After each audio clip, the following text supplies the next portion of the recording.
एक समय की बात है। किरण, शालिनी और शिल्पा तीनों ही बहुत अच्छी सहेलियां थीं। वो तीनों एक ही गांव में रहती थीं और उनका बचपन भी एक साथ ही गुजरा था। और वक्त के साथ साथ तीनों ही बड़ी हो जाती हैं। जहाँ किरण बचपन से ही कपड़ों की अच्छी डिजाइन बनाती थी, वहीं शालिनी भी मेहंदी की बहुत अच्छी डिजाइन बना देती थी।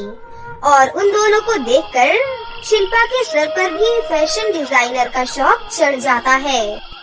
अरे, मैं बनूंगी अच्छी फैशन डिजाइनर, और ये दोनों तो गांव की गरीब गंवार लड़कियां हैं। इन लोगों के पास इतना पैसा कहाँ कि आगे की फैशन डिजाइनर का कोर्स कर सकें। शिल्पा के पिता एक बहुत बड़े बिजनेसमैन थे, इसलिए उसके पास बहुत पैसा था और इसी वजह से शिल्पा में बचपन से ही बहुत ही ज्यादा घमंड था। और वहीं किरण और शालिनी बहुत ही गरीब थी, इसलिए वो लोग अपने आगे की पढ़ाई करने के लिए शहर नहीं जा सकती थी। वहीं शिल्पा शहर जाकर एक बड़े से कॉलेज में फैशन डिजाइनर का कोर्स करने लगती है। ऐसे ही एक दिन किरण के भैया ऋषि उससे कहते हैं, मेरी प्यारी बहन किरण, अब तेरी शादी की उम्र हो गई है, इसलिए अब मुझे तेरे लिए लड़का ढूंढना होगा। नहीं नहीं भैया, मुझे अभी शादी वादी नहीं करनी। मुझे तो अभी अपनी जिंदगी में बहुत कुछ करना है। एक अच्छी फैशन डिजाइनर बनना है और शहर जाकर बहुत सारे पैसे भी कमाने हैं। अरे बहन, ये सब अमीरों के चोचले हैं। हम गरीबों को ऐसा सपना देखने का हक नहीं है। तेरी दोस्त शिल्पा बहुत अमीर है, इसलिए वो अपने सपनों को पूरा करने के लिए शहर चली गई है। लेकिन तेरे भैया के पास इतने सारे पैसे नहीं हैं कि वो तुझे शहर भेजें। तो क्या हुआ भैया, अगर इंसान के अंदर टैलेंट हो ना, तो वो कहीं भी रहकर कुछ भी कर सकता है। ऐसे ही शालिनी गांव की एक शादी में औरतों को मेहंदी की डिजाइन लगा रही होती है। तभी एक औरत शालिनी से कहती है, अरे वाह शालिनी, तुम तो बहुत सुंदर मेहंदी की डिजाइन लगाती हो। थैंक यू चाची, आपको पता है मुझे मेहंदी की डिजाइन लगाना बहुत अच्छा लगता है। देखना, एक दिन मैं बहुत बड़ी डिजाइनर बनूंगी और मेरे डिजाइन लाखों में बिकेंगे, लाखों में। अरे शालिनी, पर उन सब चीजों के लिए तो बहुत पैसा चाहिए होता है और तेरे पास तो पैसे ही नहीं है। तभी तो तू चंद पैसों के लिए शादियों में मेहंदी लगाते हुए फिरती है। इसलिए मेरी मान तो तू भी शादी कर ले। कब तक दूसरों की शादियों में यूँ मेहंदी लगाती फिरेगी? उन औरतों की ये बातें सुनकर शालिनी को बहुत बुरा लगता है। और अगले दिन किरण और शालिनी जब एक दूसरे से मिलती हैं, तो वो कहती है, किरण, क्या हम जैसे गरीब लोगों के लिए डिजाइनर बनने का सपना देखना पाप है? क्या सिर्फ शिल्पा जैसे अमीर लोग ही सपना देख सकते हैं, हम नहीं? ऐसे हिम्मत नहीं हारते शालिनी। देखना, एक दिन हम भी अपने सपनों की उड़ान जरूर भरेंगे, फिर हमें कोई भी नहीं रोक पाएगा। इतना कहकर दोनों अपने काम को और भी ज्यादा मेहनत से करने लगती हैं। जहाँ किरण पुराने कपड़े काट काट कर नए डिजाइन बनाने लगती है, तो वहीं शालिनी भी मेहंदी के नए नए डिजाइन सीखने लगती है। और उधर शिल्पा भी शहर के कॉलेज में डिजाइनिंग का कोर्स करती है। और यहाँ शहर में शिल्पा की नई नई मॉडर्न लड़कियाँ दोस्त बन जाती हैं, जिस वजह से वो किरण और शालिनी को तो पूरी तरह से ही भूल जाती है। ऐसे ही कई साल बीत जाते हैं और शिल्पा का कोर्स पूरा हो जाता है, जिससे वो एक फैशन डिजाइनर बन जाती है और शिल्पा की शहर की एक बड़ी सी कंपनी में जॉब लग जाती है। वहीं किरण के भैया की तबीयत अचानक से बहुत खराब हो जाती है, जहां डॉक्टर उससे कहते हैं, आपके भैया की हालत बहुत ज्यादा खराब है, इसलिए इनके ऑपरेशन के लिए आपको जल्द से जल्द 8 लाख रुपयों का इंतजाम करना होगा, वरना इनकी जान बचाना बड़ा मुश्किल हो जाएगा। 8 लाख रुपए? पर डॉक्टर साहब, हम गरीब लोग इतने पैसे कहाँ से लाएंगे? देखिए, इसमें मैं आपकी कोई मदद नहीं कर सकता, लेकिन आपको आपके भैया की जान बचाने के लिए 8 लाख रुपए तो देने ही पड़ेंगे। ये सुनकर किरण बहुत ज्यादा परेशान हो जाती है, वहीं शिल्पा एक फैशन शो के लिए अपने फ्रेंड का लहंगा डिजाइन करने लगती है, लेकिन शिल्पा के अंदर टैलेंट से ज्यादा पैसों का घमंड था, इसलिए उसका किसी भी काम में इतना मन नहीं लगता था। और उसके उस डिजाइन को देखकर उसके बॉस मनीष मुखर्जी कहते हैं, ये तुमने क्या डिजाइन बनाया है? ऐसे डिजाइन पुराने जमाने में भी नहीं चलते थे। मुझे अपने शो के लिए नए ब्रांडेड और यूनिक डिजाइन चाहिए, इसलिए तुम अपने काम पर फोकस करो और सही से ध्यान दो। ये सुनकर शिल्पा मुश्किल में पड़ जाती है और कहती है, अरे मैं इस शो के लिए नए नए डिजाइन कहाँ से लेकर आऊँ? मेरे दिमाग में तो इस समय कोई भी आइडिया ही नहीं आ रहा है। ऐसा करती हूँ, कुछ दिनों के लिए गांव चली जाती हूँ, मेरा थोड़ा माइंड भी फ्रेश हो जाएगा, फिर वापस आकर ड्रेस डिजाइन कर लूंगी।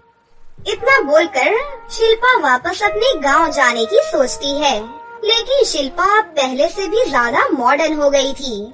उसने अपने शरीर पर कई जगहों पर टैटू बनवा लिए थे और वो गांव पहुंचते ही छोटे छोटे कपड़े पहनकर पूरे गांव में घूमने लगती है, जहां हर कोई उसको देख रहा होता है। अरे ये गांव के गंवार लोग तो मुझे ऐसे देख रहे हैं जैसे उन्होंने कभी कोई लड़की ही नहीं देखी। अरे मुझे तो घिन आती है इन लोगों से, छी। शिल्पा के घर आने की खबर सुनकर किरण और शालिनी उससे मिलने जाती हैं। अरे शिल्पा, कैसी है तू? और तूने हमें बताया क्यों नहीं कि तू शहर से वापस आ रही है? हम तुम्हें स्टेशन पर लेने आ जाते ना। तुम लोगों को बताकर भी क्या फायदा? तुम लोग कौन सा मुझे एरोप्लेन से लेने आते? अच्छा तो छोड़ ये सब बातें और बता, तेरा काम कैसा चल रहा है? सुपर, बहुत अच्छा, क्योंकि मैं शहर की बड़ी सी डिजाइनर कंपनी में काम करती हूँ और महीने का लाखों कमाती हूँ। अरे वाह, फिर तो तेरी लाइफ सेट है यार। अच्छा शिल्पा, मैंने भी एक लहंगे का बहुत ही अच्छा और सुंदर मॉडर्न डिजाइन बनाया है। तुमने? वो भी मॉडर्न डिजाइन? तुम्हें पता भी है मॉडर्न किसे कहते हैं? और शालिनी तू, अभी भी तुम वही घिसी पिटी मेहंदी लगाती होगी ना? हाँ तो? अरे तुम लोगों को पता भी है कि आजकल मेहंदी के डिजाइन का जमाना नहीं है, बल्कि टैटू का जमाना है, टैटू का। ये देखो, मैंने इतने सारे टैटू बनवा रखे हैं। इस तरह शिल्पा उन दोनों का बहुत मजाक उड़ाती है और उन दोनों को बहुत बुरा लगता है, क्योंकि बचपन की दोस्त जब हम लोगों के बारे में ऐसे सोचती है तो बहुत बुरा लगता है। लेकिन फिर भी किरण अपने द्वारा सिले हुए लहंगे को शिल्पा को दिखा देती है और उससे कहती है, शिल्पा जरा बताओ तो कैसा लग रहा है ये लहंगा? क्या तुम हमारे इस डिजाइन को शहर ले जाकर अपने बॉस को दिखाओगी? क्योंकि मुझे इस समय पैसों की बहुत सख्त जरूरत है। वही लहंगे के डिजाइन को देखकर शिल्पा बहुत हैरान हो जाती है और मन ही मन सोचती है कि अरे ये गांव की गंवार किरण इतने अच्छे डिजाइन कैसे बना सकती है, और वो भी एकदम यूनिक डिजाइन। उसी समय किरण फिर से उससे कहती है, अरे क्या हुआ शिल्पा, तुम्हें पसंद नहीं आया क्या?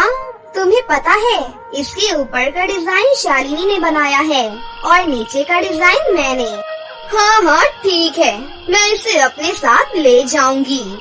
ये सुनकर शालिनी और किरण दोनों ही बहुत खुश हो जाती हैं, क्योंकि उन्हें लगता है कि शायद इस लहंगे के डिजाइन को देखकर शहर में उनकी भी अच्छी नौकरी लग जाएगी। लेकिन शिल्पा के मन में तो कुछ और ही खिचड़ी पक रही थी।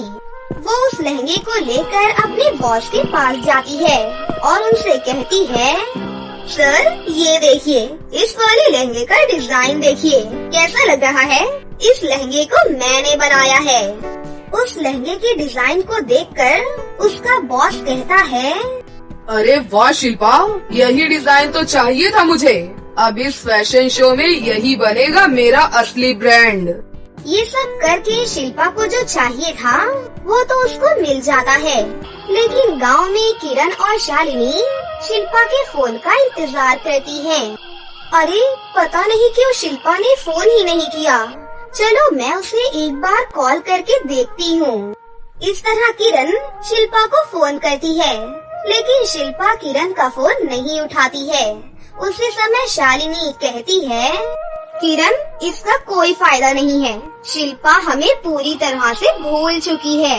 अरे पर ऐसा कैसे हो सकता है, वो हमारे लहंगे का डिजाइन लेकर गई है। अब तो हमारे पास सिर्फ एक ही रास्ता है, चलो हम भी शहर चलते हैं। फिर किरण और शालिनी पैसे मिलाकर शहर जाने की तैयारी करने लगती हैं और अगले दिन ही वो दोनों शहर पहुंच जाती हैं और शिल्पा की बताई हुई कंपनी को ढूंढने लगती हैं, क्योंकि बातों ही बातों में शिल्पा ने उन दोनों को अपनी कंपनी का नाम बता दिया था। तभी वो एक बिल्डिंग के सामने आकर खड़ी हो जाती हैं और कहती हैं, अरे हाँ, शायद यही बिल्डिंग है, चलो अंदर चलकर देखते हैं। इतना कहकर वो दोनों अंदर चली जाती हैं और वो देखती हैं कि शिल्पा उनके लहंगे के जैसा ही एक और लहंगा बनाने की कोशिश कर रही होती है। उसी समय किरण कहती है, अरे शिल्पा, ये तो मेरा बनाया हुआ लहंगा है, इसका मतलब तुमने मुझे धोखा दिया और यहाँ बैठकर आराम से मेरे लहंगे की कॉपी तैयार कर रही हो। अरे तुम जैसे गांव के गवार लोगों के अंदर इतना टैलेंट कहाँ जो ऐसा लहंगे का डिजाइन बना सके, इसीलिए ये लहंगा मैंने डिजाइन किया है, समझी। इतना कहकर वो तीनों एक दूसरे से बहस करने लगती हैं। उसी बीच उसका बॉस आकर कहता है, देखो मुझे नहीं पता कि कौन सच बोल रहा है और कौन झूठ, इसलिए इस बात को साबित करने का सिर्फ एक ही तरीका है। कल यहाँ पर एक फैशन शो है, इसलिए तुम दोनों फिर से एक लहंगे का डिजाइन तैयार करो और अपने मॉडल के साथ यहाँ पर कल आ जाना, उससे सब सच अपने आप ही बाहर आ जाएगा। ये सब सुनकर शालिनी कहती है, हम इतनी जल्दी लहंगा कैसे बना पाएंगे किरण? हिम्मत मत हारो शालिनी, हमें कोशिश करनी ही होगी, वरना वो शिल्पा हम दोनों को झूठा साबित कर देगी। इतना कहकर किरण और शालिनी पूरी रात बैठकर लहंगा डिजाइन करने लगती हैं और सुबह तक लहंगा पूरी तरह से तैयार हो जाता है और मॉडल के बदले किरण उस लहंगे को खुद ही पहनकर ऑफिस के बाहर पहुंच जाती है। लेकिन उसी समय एक आदमी हाथ में चाकू लिए हुए किरण के पास से गुजरता है, जिसकी वजह से किरण का लहंगा कई जगहों से कट जाता है और ये काम भी शिल्पा ने ही करवाया था। अब आया ना मजा, बड़ी चली थी मुझसे बराबरी करने। हम हार गए शालिनी, तू सही कहती थी, हम गरीबों को सपने देखने का कोई हक नहीं है। अरे किरण, तू चिंता मत कर, मेरे पास एक बहुत अच्छा आइडिया है। मैं तेरे कटे हुए लहंगे पर मेहंदी से बहुत सुंदर डिजाइन बना देती हूँ। इतना कहकर शालिनी किरण के शरीर पर मेहंदी से डिजाइन बना देती है और उसी तरह किरण फैशन शो में चली जाती है और उसे इस तरह की लहंगे के यूनिक डिजाइन में देखकर हर कोई चौंक जाता है और इस तरह से किरण उस फैशन शो को भी जीत जाती है और शिल्पा के बॉस को भी उन दोनों पर यकीन हो जाता है, तो वो उन दोनों को अपनी कंपनी में बहुत ही अच्छी जॉब दे देता है और शिल्पा को झूठ बोलने की वजह से जॉब से निकाल दिया जाता है और उस दिन के बाद से शिल्पा को किसी भी कंपनी में जॉब नहीं मिलती है और वहीं किरण शहर में अपने भैया का अच्छे से इलाज करवाती है और अपने भैया के साथ शहर में ही हंसी खुशी से रहने लगती है। संजना की चाची जो कि दिल्ली में रहती थी, वो उसके लिए एक अच्छे घर का रिश्ता लेकर आई हुई थी। देखो भैया, मेरी इतनी जान पहचान तो नहीं है लड़के वालों से, पर इतना जरूर जानती हूँ कि आस पड़ोस में कहीं भी पूछोगे तो लोग अच्छा घर ही बताएंगे। ठीक है रीमा, अगर तुम कहती हो तो लड़के वालों को एक बार बुला लेते हैं और संजना भी लड़के को देख लेगी। संजना की बुआ लड़के वालों से अपने तरीके से बात कर लेती हैं और कुछ ही दिनों बाद संजना की शादी पुनीत नाम के लड़के से हो जाती है। पता नहीं इस काम वाली को छुट्टी लेकर के गांव अभी ही जाना था। उसे पता था कि शादी वाला घर है, नई नवेली दुल्हन आएगी तो घर में 100 काम होंगे। फिर भी बिना बताए गांव निकल गई। अब मैं दूसरी काम वाली इतनी जल्दी कहाँ से ढूंढूंगी? कांता, एक प्याली चाय दे दो तो बड़ी मेहरबानी होगी। सुबह से एक प्याली चाय भी नहीं मिली है।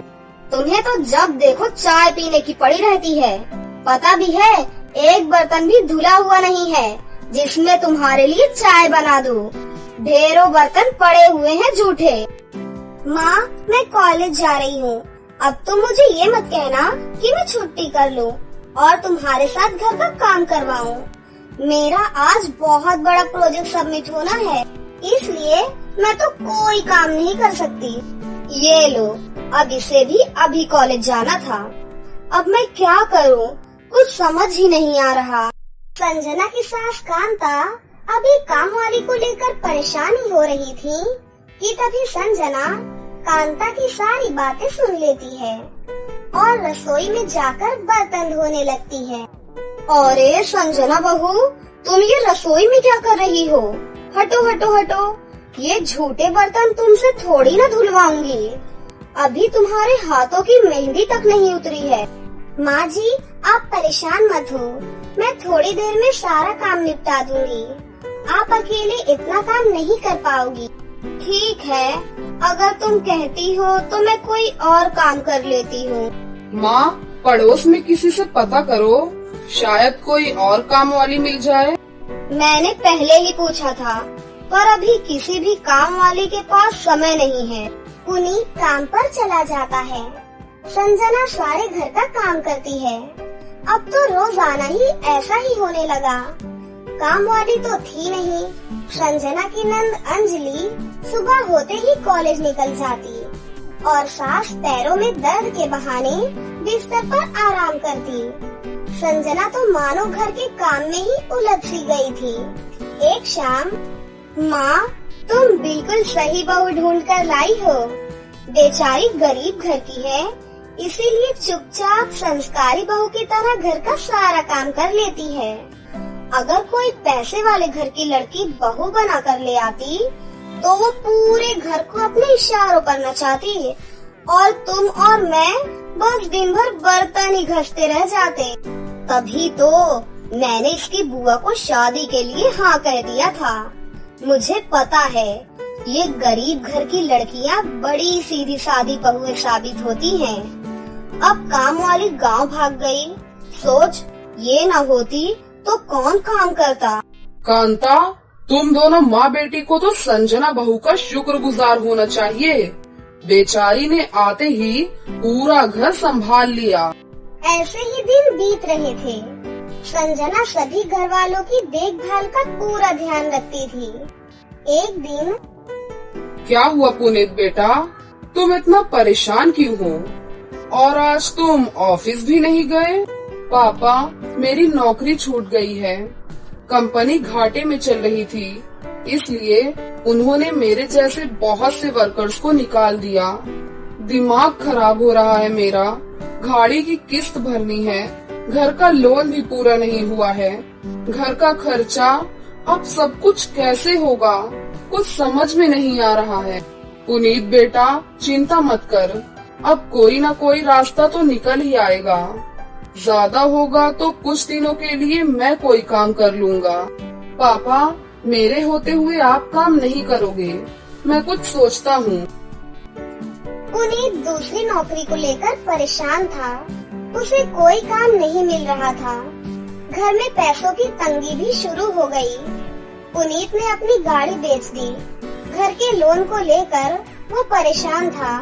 15,000 रुपए की किस्त उसे भरनी थी। तभी, भैया, मेरे कॉलेज की फीस इस बार बहुत लेट हो गई है। मेरा आखिरी साल है। अगले महीने की 5 तारीख तक 12,000 रुपए फीस के भरने हैं।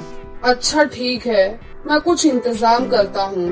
तभी संजना अपने मन में ये सोचती है कि ऐसे खाली हाथ पर हाथ रखकर मैं नहीं बैठ सकती। घर में सभी बहुत परेशान हैं। मुझे कुछ करना होगा। पता नहीं मेरी सहेली रूपा ने बात कर ली कि नहीं। मेरे काम के लिए पूछती हूँ। हेलो रूपा, मैं संजना बोल रही हूँ। तूने बात की? फिर पार्लर में जगह खाली है क्या? हाँ, मैंने बात कर ली है। 12,000 रुपए महीना देंगी बबीता मैम। तू हाँ बोलती है तो मैं बात कर लेती हूँ। ठीक है, तू हाँ बोल दे, कम से कम कुछ तो पैसे आ जाएंगे। संजना पुनीत से पार्लर में मेहंदी लगाने की नौकरी की बात करती है। पहले तो वो मना करता है, पर संजना उसे समझाती है। पुनीत, मैं जानती हूँ कि आप परेशानी के दौर से गुजर रहे हैं। मैंने आपसे शादी के बाद हर सुख दुख में साथ निभाने का वादा किया था, और आप परेशान मत हो। मैं घर और बाहर का काम एक साथ संभाल लूंगी। ठीक है संजना, तुम कल से पार्लर में नौकरी के लिए जा सकती हो। अगले दिन से संजना सारे घर के काम करने के साथ साथ पार्लर भी जाती और वहाँ पर पूरा दिन मेहंदी लगाने का काम करती और शाम के वक्त घर आती।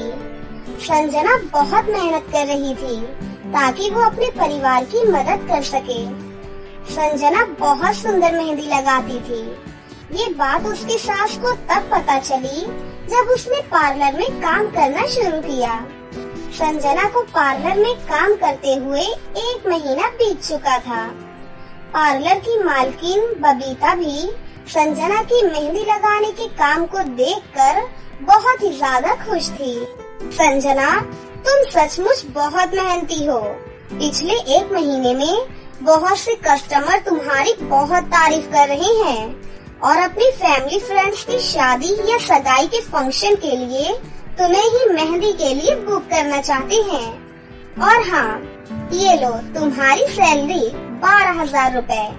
बाकी ये तुमने ओवर टाइम भी शादी के सीजन में बहुत किया है, उसके 6,000 रुपए अलग से दे रही हूँ। Thank you ma'am, thank you so much. आपने मेरे काम की इतनी तारीफ की।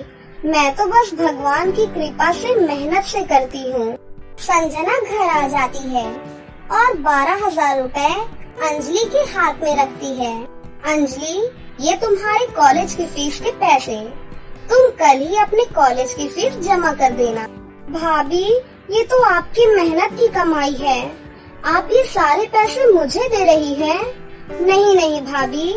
अंजलि, तुम मुझे अपनी भाभी कहती हो ना, और भाभी तो माँ सम्मान होती है, तो क्या तुम अपनी भाभी माँ के पैसे नहीं लोगी? तुम अपने भैया से भी तो पैसे लेती हो ना, तो मुझ में और तुम्हारे भैया में क्या फर्क है? मैं भी तो इस घर का हिस्सा हूँ, इसलिए ये पैसे रख लो। मुझे माफ कर दो भाभी, मैंने ना जाने आपके बारे में क्या क्या गलत सोचा। पुनीत को भी दूसरी नौकरी मिल जाती है। अब संजना और पुनीत दोनों मिलकर काम करते थे। कांता और अंजलि भी अब संजना के घर के काम में बहुत मदद करती थी। परिवार में खुशियाँ फिर से लौट आई थी और सभी हंसी खुशी मिलकर रहने लगे थे।